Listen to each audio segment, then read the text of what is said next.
Well, happy 2025, everyone. This is Sherry at the Practice Life podcast. So happy to join you in this new fabulous energy, all the good work we're going to do together. I'm calling this episode Meditation Isn't Spinach. Now, why am I doing that? I'm just trying to catch your attention. Honestly, I love spinach. So I could eat spinach all day long. But I'm using spinach as the metaphor of having to force ourselves to do things that are good for us. And I don't know about you, but there still is a recalcitrant 15-year-old inside of me that does not want to do what's good for her. And when she flares up, it's usually around the practices that are really good for me. So I'm gonna help you see, or hope I can help you see meditation in a new way if you aren't a regular practicer quite yet. So I I learned transcendental meditation. I went through that process of learning it in a formal way, probably about 20 years ago. And, I would say I dipped in and out. I would be faithful to the practice for 6 months. Then maybe I might not do it for a couple years. Then I dive into it again because in the back of my mind, it was a little bit of spinach as a doer, a big doer, and an accomplisher, and on my achievement equals love rigmarole. I It was hard for me to believe that sitting still and literally quieting my mind was beneficial. It was hard for me to understand that in this Western culture with where multitasking was praised, I was just like, what is that really doing? Well, I know differently now.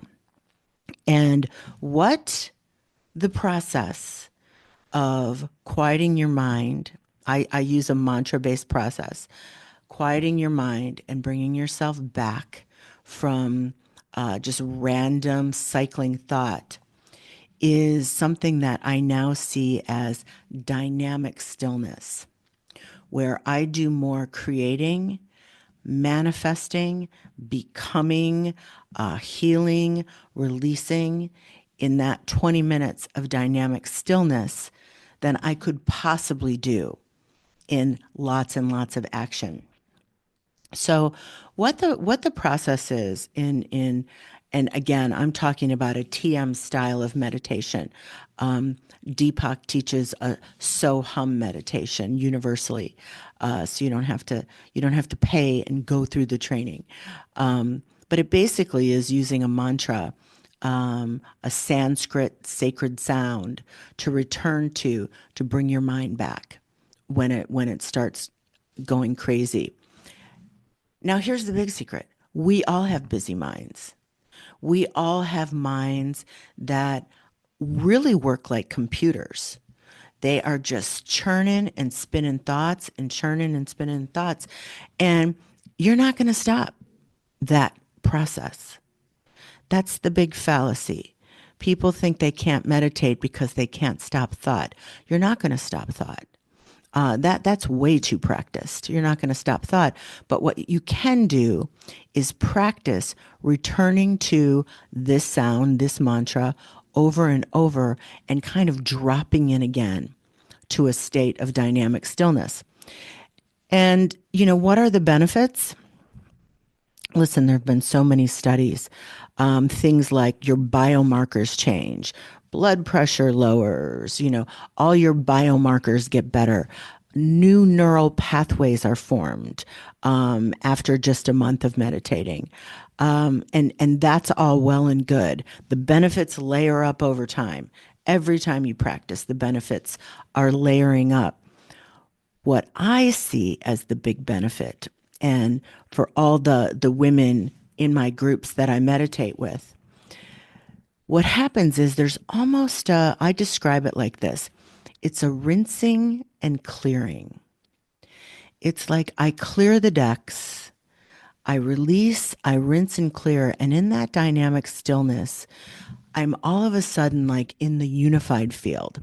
This is quantum work. I am in the field where anything's possible, where all things are created, where the most creative, exciting manifestations are born. And in that rinsing and clearing, I become way more open to the guidance that my higher self is always offering. And what does that feel like? It feels like, after I meditate, I go throughout my day and it's like, oh, don't forget the keys. Oh, oh, the dogs need some water. Like I get these little messages from the little things like the dog needs water to don't book that trip on that day. And sure enough, next thing you know, there's good reason not to do it. The guidance comes in clearer, comes in stronger. I can notice my reactivity much more quickly. So I can say, oh, what am I thinking now that's going to lead to no good? What am I thinking now that's just going to pull me down, pull my mood down, my energy down? What false story am I telling myself? I get to that much quicker, much, much more quickly. And once I see that, I'm like, oh, look what I'm doing there. I can observe myself, I can see what I'm doing, and I can make another choice. That, in and of itself, is money, my friends. That really does change everything. So, I would say I've been consistent with my practice for 2 years now, where I do not miss a day. And because I now see this as delicious, meditation isn't spinach. I've practiced, not repracticed. I'm practicing a new story about meditation. That this is delicious. This is so relaxing. I am just releasing stress. I am in my zone. And that is such good medicine for me. I can't go a day without taking that medicine. And that's why it isn't spinach. Now, how do you stop talking about meditation? Because I love to talk about it and actually practice. That's that's the ticket. And 5 days a week I meditate with a big group of women all around the world. And you are welcome to join us. You can go to sherrysalata.com and see what that's all about. But even more so than that, even more so than that, it's basically just treating yourself with such care and gentleness and leading yourself by the hand and just saying, sit. Let's sit. Let's sit now. Let's sit now. Let's sit now. And not starting that big conversation in your head. Am I going to meditate? Am I not going to meditate? Is today a good day? Here's a funny one I have done to myself. Is today a good day to meditate? Every day is a good day to meditate. My slippery character jumps in with all that kind of falderall. And what I realize is no discussion about it. Just go sit, set your timer up, go for 20 minutes. And over time, you come to see that this is good for me. This feels so good. This makes my life so much better. This makes my day go so much more smoothly. Why would I deprive myself of that goodness?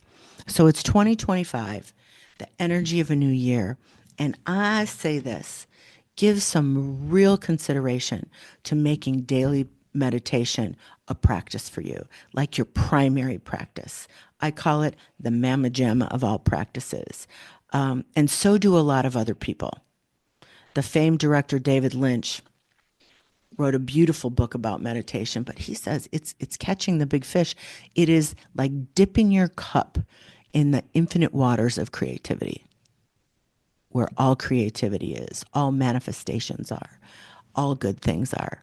So give it a whirl. See what you think. And we'll talk more about meditation throughout the year. This is where the practice life begins. That's what I'm saying. Listen, everybody, happy 2025. Thanks for listening. Go to sherrysalata.com, free network, /free network, for all my free downloads to new practices that you can try for yourself, early access to the podcast. And I'm also inviting you to a free event with brilliant best-selling author Terry Cole. We are letting this year be the year we stop the cycle of high-functioning codependency. Oh, you cannot wait to hear more about that. You cannot wait to hear more about that. You will find that most of us are engaged in high-functioning codependency, but this is the year to break that cycle. You can save your free seat at sherrysalata.com /free event. So glad to be with you, and I'll see you next time.